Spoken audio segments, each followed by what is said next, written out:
Hello, my name is Brad Duncan, and I am a Threat Intelligence Analyst with Palo Alto Networks Unit 42.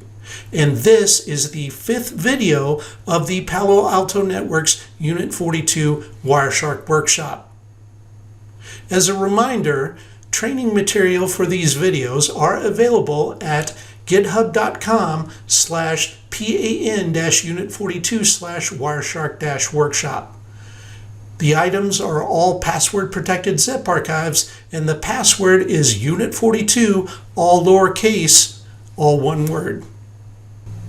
With this video, we start reviewing Windows-based malware infection traffic.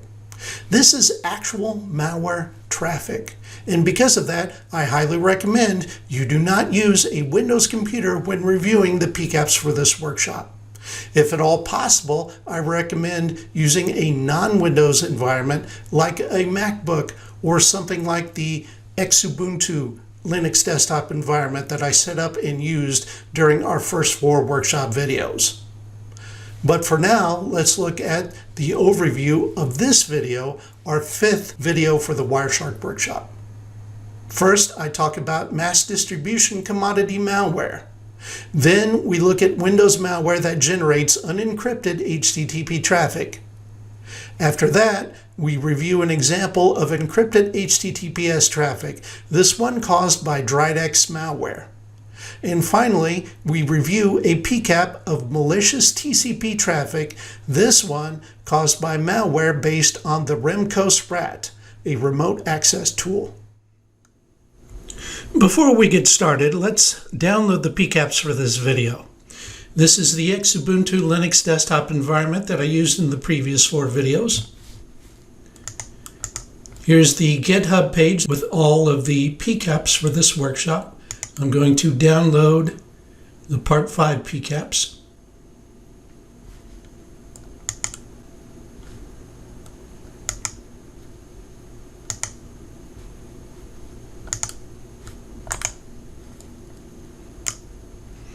And remember, the password is Unit 42.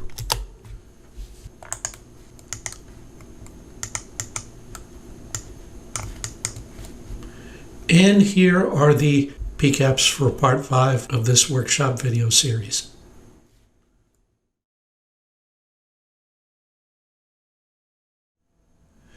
Two common types of mass distribution for Windows-based malware are through email or through the web. I find the majority of my malware samples through email, although often these emails may have links instead of attachments. Currently, the simplest form of email-based malware distribution is a Windows executable stored within some sort of archive file that is attached to an email. This example shows the zip archive format, but other archive formats are also used for this distribution method. Something like a zip archive containing a Windows executable is very easy for email systems to filter or identify as malicious. Here is an example that was sent to my blog's administrative email address. In this example, the attachment uses the RAR archive format. It was sent to my spam folder, which is one of the many places I check for email attachments containing malware. This RAR archive contains a Windows executable file that uses an Adobe Reader icon. The file extension is .exe, but by default, Windows hides file extensions, so an average user might only see a file that ends with PDF and has a PDF style icon. But the extracted invoice file is actually a Windows executable designed to infect a computer when double-clicked. The chain of events in some email distribution chains can be more complex. This method has several steps and involves enabling macros on a malicious Word document or Excel file. Various email-based distribution campaigns have used this particular method. The example we see here is from July 2021. It's an email pushing Dridex malware. The message contains a malicious link that states invoice. That link had been quickly taken offline, but while it was active, the URL delivered a malicious Excel spreadsheet. The downloaded spreadsheet has macros designed to download and install Dridex malware on a vulnerable Windows host. Without using email, some criminals can distribute their malware through malicious web ads. These malicious web ads can be used to deliver malware, push potentially unwanted programs, or send viewers to fake tech support pages. So you can browse legitimate websites and still come across malicious web traffic through these types of malicious ads. Criminals also compromise legitimate websites and inject malicious code into the site's web pages. Like malicious web ads, this injected code can also be used to deliver malware, push potentially unwanted programs, or send viewers to fake tech support pages. Here is an example where I tried visiting a legitimate but compromised website and injected code caused a fake browser update to appear. It automatically caused my browser to download a zip archive and it offered to save it. Disguised as a browser update, this zip archive contains a script file designed to download and infect a vulnerable computer with malware.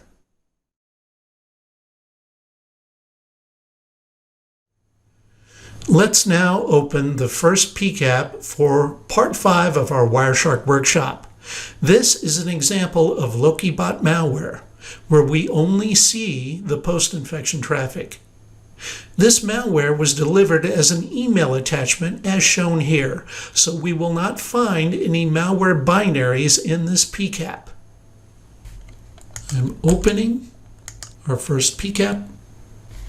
I'm going to use the basic filter for web traffic.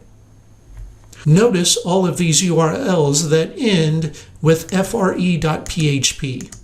These are all generated by Lokibot. But we have two other HTTP requests to www.google.com, unencrypted. This looks a little weird. Let's follow the TCP stream for either one of these requests, and you'll see minimal HTTP request headers here. This was not done using a web browser, or we would see a web browser's user agent string in these HTTP request headers. So this is probably a connectivity check caused by Lokibot malware. Let's go back to our basic web filter. Now let's follow the first HTTP post request to parisyungerfashion.com. Lokibot has several distinct characteristics in these HTTP post requests. First of all, the user agent string generated by Lokibot is always Mozilla /4.08 charon :inferno. At least that's what I have always seen. Next, we see a content key line with 8 ASCII characters representing a hex value. Next is this string that states ckav.ru. I always see that in Lokibot post-infection traffic. Next, we see the Windows user account name. And we see the Windows host name. This was done on a standalone host named desktop-user1pc with a user account name of user1. HTTP post requests for Lokibot post-infection traffic usually end with fre.php, but this is not always the case. Now let's open our second PCAP.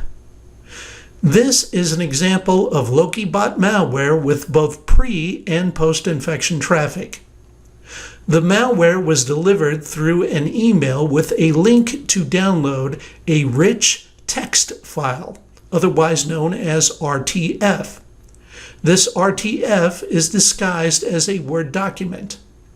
The RTF has an exploit that is effective against unpatched earlier versions of Microsoft Word.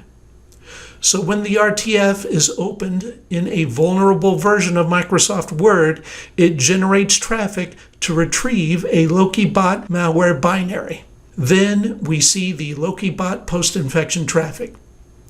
So let's open that second PCAP.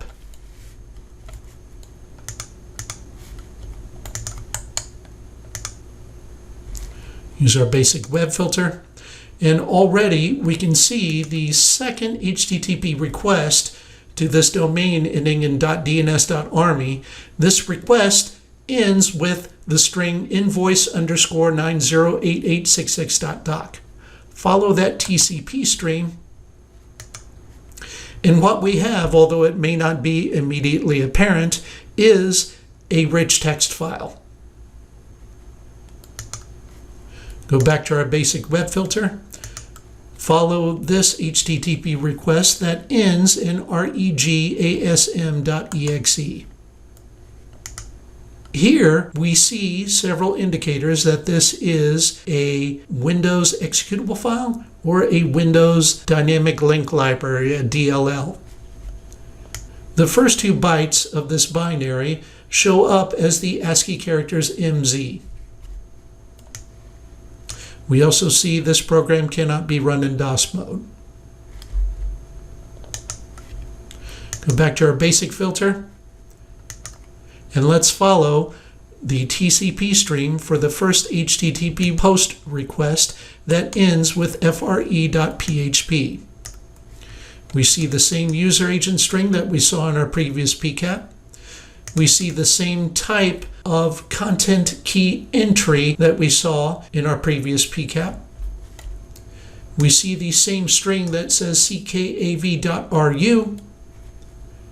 This is the same user account name, but it's a different Windows host name. And this is indeed a Windows 7 PC.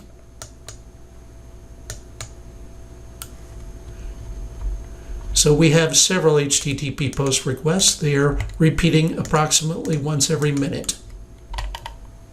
And there is plenty of other traffic in this PCAP that is associated with benign activity caused by either Microsoft or, in this case, it looks like Java is being updated.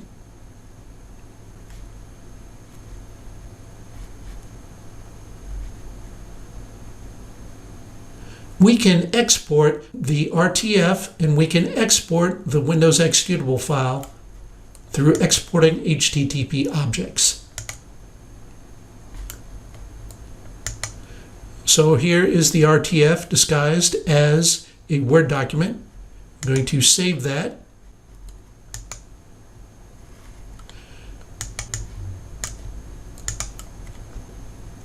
And here is the executable file. Let's save that. I'm going to close this. I'm also going to bring up a terminal window. I'll do the Linux file command, and I'll look and see what this invoice_908866.doc is. It shows up as data. This doesn't show up as an RTF, mainly because it's an RTF-based exploit with garbage code at the beginning of the file. Let's do the file on the Windows executable. And this one tells me PE32 executable for Microsoft Windows.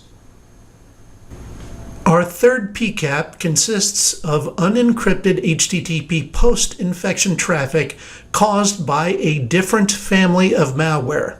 This is formbook malware, and it was delivered in the same manner as Lokibot was in our first PCAP. So let's open our third PCAP.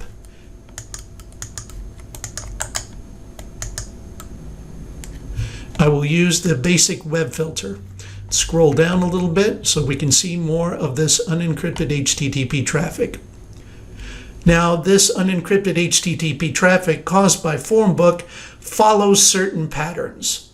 So any sample of Formbook will cause the same patterns of HTTP GET and POST requests, but they will have different characters. For example, the first 4 characters of each of the GET and POST requests caused by this Formbook malware sample all start with 8EBW. 8EBW, no matter what domain it's going to. Other Formbook malware samples will have different characters at the beginning. This particular Formbook malware sample starts with 8EBW for each HTTP GET and POST request. Let's follow the TCP stream for the first HTTP GET request. We can see minimal HTTP request headers, which is another indicator of malicious activity. Let's try something else here. HTTP request or http.response or. Now we can look at the HTTP responses to each of the GET requests. I see a lot of 403 forbidden, 1404 not found. Let's try this one that shows a 200 OK after the GET request. The same minimal HTTP request headers, and it looks like this is just a parking page for this domain. But I'm not going to waste time with that right now. Let's go back to our HTTP request or HTTP response.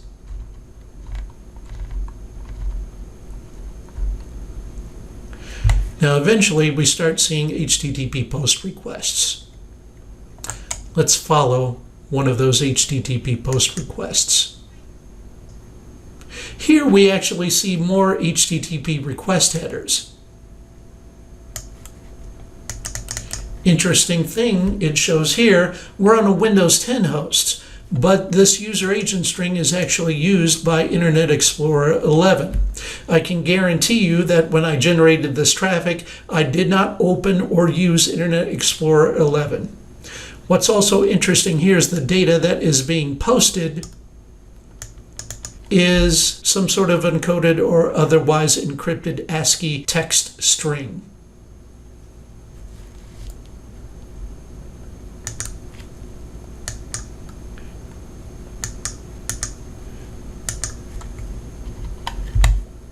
Okay, here we go. Here's an HTTP post request with a 200 OK afterwards. I'm going to follow the TCP stream for it. I see the same type of HTTP post request headers. I see a 200 OK, but this looks like another hosting provider parking page for that domain. I'm not 100% sure, but I think the deal with Formbook is you have several domains that it tries to contact and that it sends these HTTP GET and POST requests, but only one of them or two of them or a few of them actually work as command and control domains that take the data that is being sent and posted.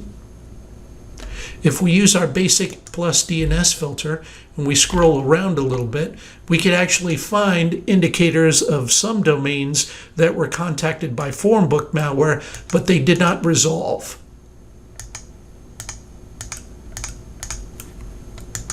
So really, Formbook is quite a messy type of malware.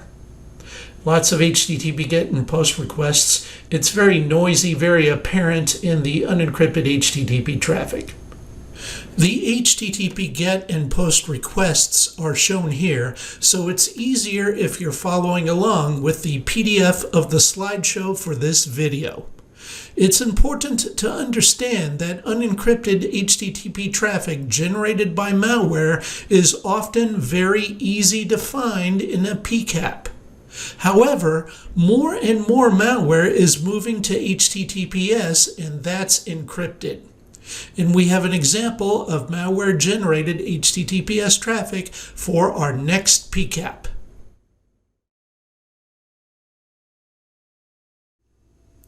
Our fourth PCAP is an example of a Dridex infection. This Dridex malware sample was sent through email. The email either had an attached Excel file or it had a link to download the Excel file. Enabling macros on the Excel file results in HTTPS traffic to retrieve a Dridex DLL. This dynamic link library is used to infect the vulnerable Windows host with Dridex malware, and then after that is Dridex HTTPS post-infection traffic. Let's open our fourth PCAP.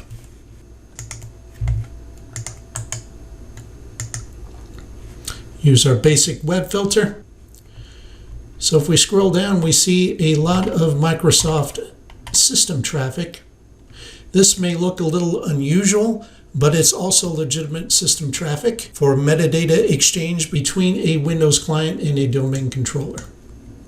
If we follow the TCP stream, there's nothing really harmful here. This is just metadata exchange.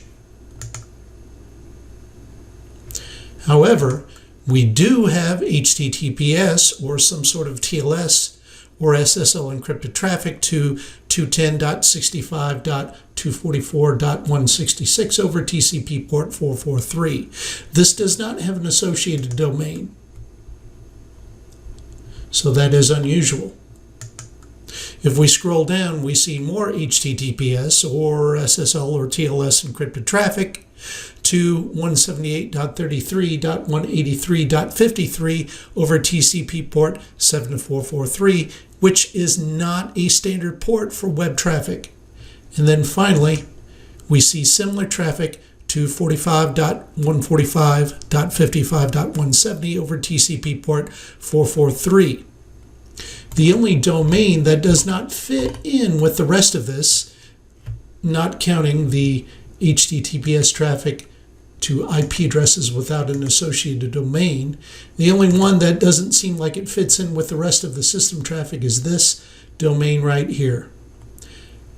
It is HTTPS traffic, so if we follow the TLS stream, we'll see nothing.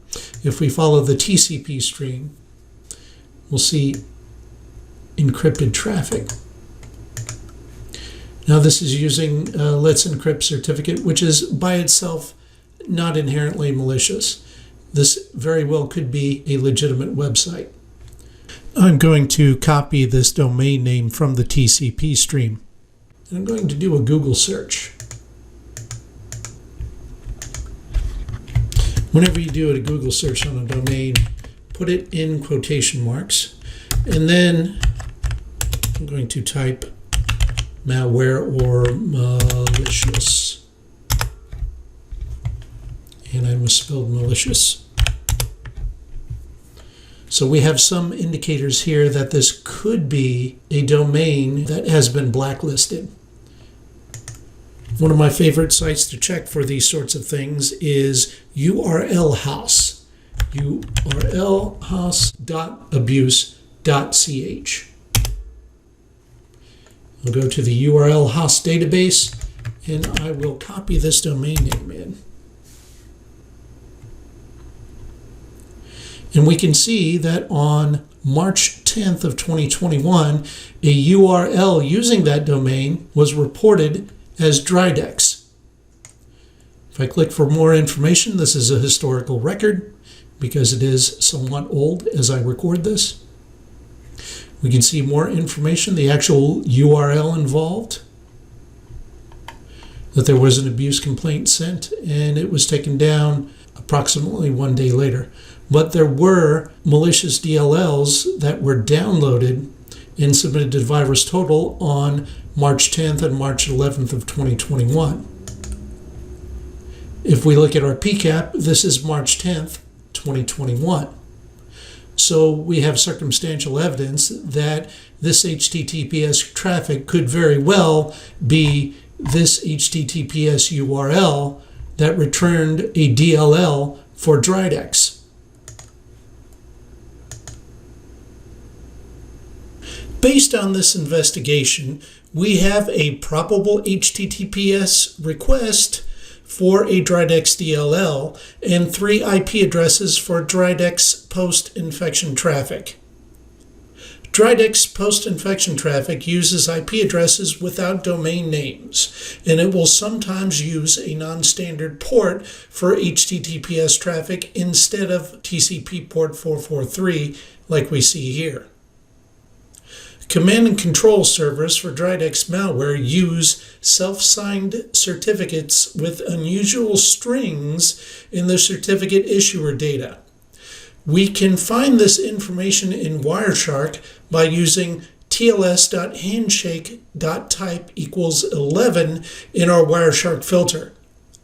I want to make sure I'm only looking at the 3 IP addresses involved, so I use the Wireshark filter shown here.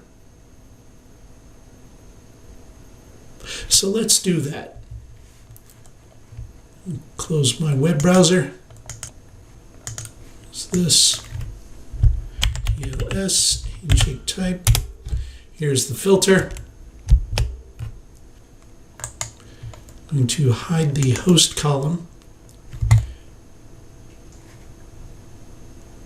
And I'm going to expand the frame details. When I look at the frame details, I'm going to expand my way down. From transport security, I'm going to expand the line that shows certificate. Certificate again. Keep working my way down through the certificate data. Signed certificate. Finally, I get to the issuer and the RDN sequence. So this is the path that I used to get to this data. And I see this data here where I've got country name, state or province name, locality name, organizational name, organizational unit name, and common name. Here they're shown in a slide for this IP address. We're looking right now at 210.65.244.166. That's certificate issuer data. So it seems like they're using somewhat random strings or random values for these field names for the certificate, whether it's country name, state or province name, locality name, what have you.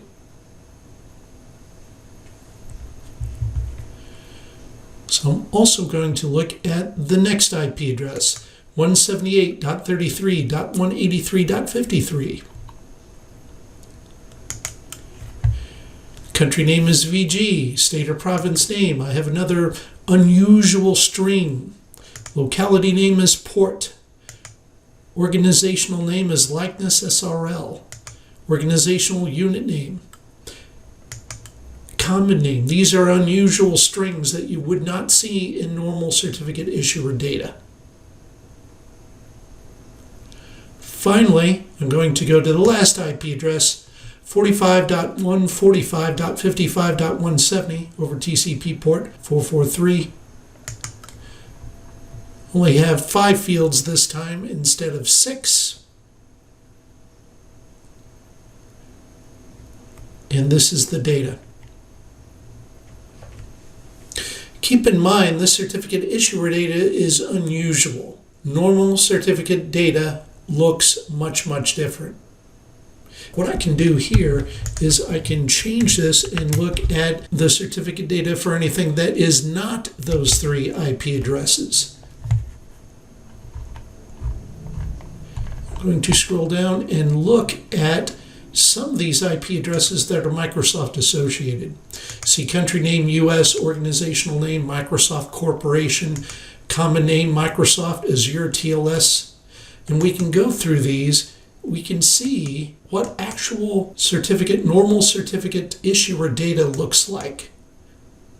And this is based on system traffic, so this is going to be Microsoft domains, certificate issuers for Microsoft domains, except for this one right here, which is DigiCert.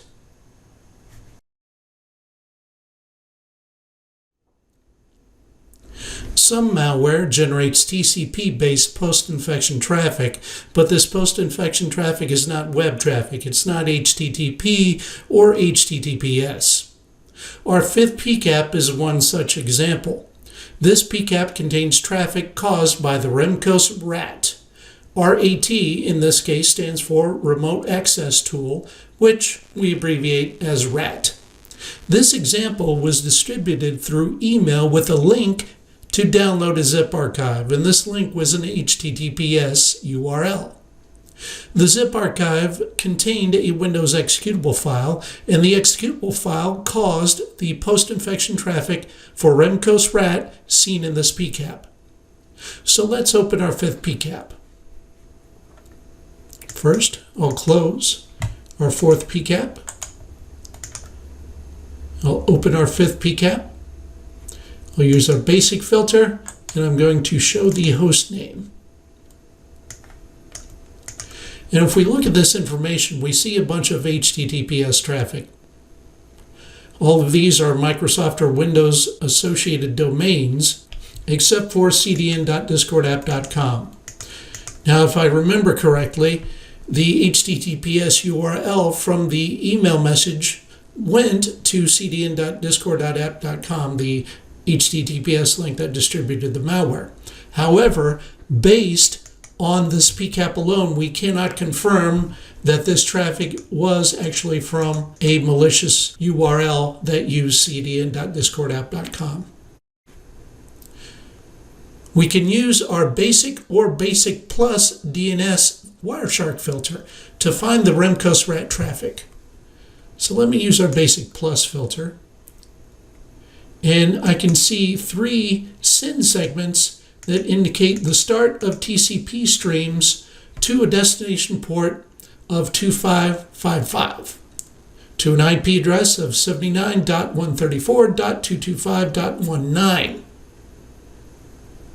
We can use the Wireshark filter tcp.port equals 2555 and tcp.flags equal 0x0002 to focus just on the Remcos RAT post-infection traffic.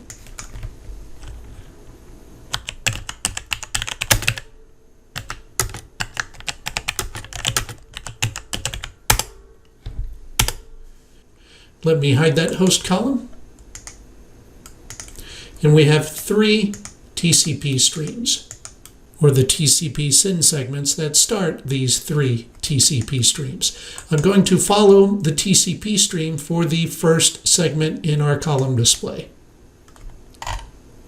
And here is an example of Remcos RAT post-infection traffic.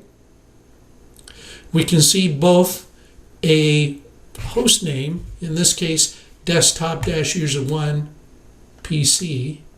We can see the Windows user account name of user1. We can see this is a Windows 10 Enterprise 64-bit. I can see the path for the Windows executable file used for Remcos RAT, this swift-correction.exe.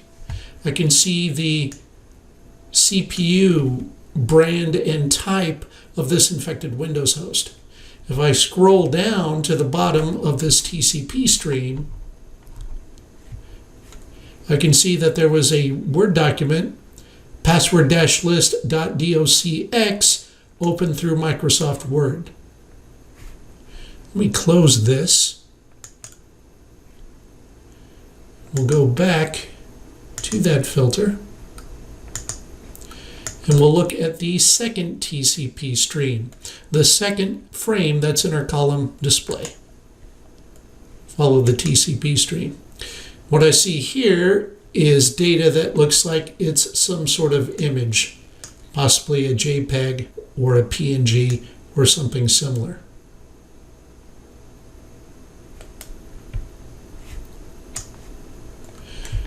We can show this as raw data, And we can save that as something.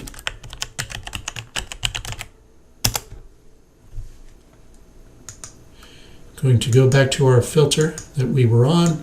And remember, this is the second TCP stream for Remcos RAT post-infection traffic. Going to look at this temp1.bin. First thing I'm going to do is double check and see, and it shows up as data. So if I really wanted to get to the bottom of this, I suppose I can open this with a hex editor and play around with it, see if I can't get this to show as some sort of image file. I'm not too concerned with that right now. That would take a bit of time, and this video is already past the half-hour mark as I'm speaking right now. Let's follow the TCP stream for the third TCP SIG segment. And here we have some more data. This blue data is information being sent back from the command control server that's being contacted by Remcos RAT. So this is very interesting. If I scroll down to the very bottom, I'm finally seeing some information on the actual user from this infected Windows host. I can see that it is ernesto.weber.23@gmail.com, an email account that's set up through Thunderbird. And it has usernames and passwords for various accounts that were used in web browsers on this infected Windows host. Let's look at this one. Here we have a Google account name and a Google password. So if I were a criminal, I now have login credentials for all the accounts you could briefly see as I scrolled up and down through this TCP stream.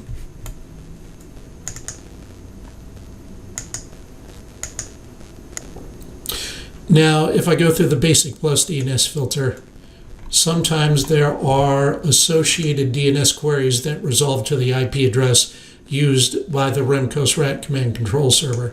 I would see those DNS queries right before the TCP SYN segments to TCP port 2555 in this particular case.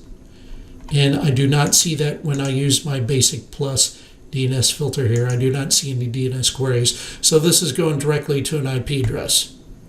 Now, IP addresses, domain names, and the TCP destination port for Remcos RAT post-infection traffic all change. They're different for different Remcos RAT malware samples.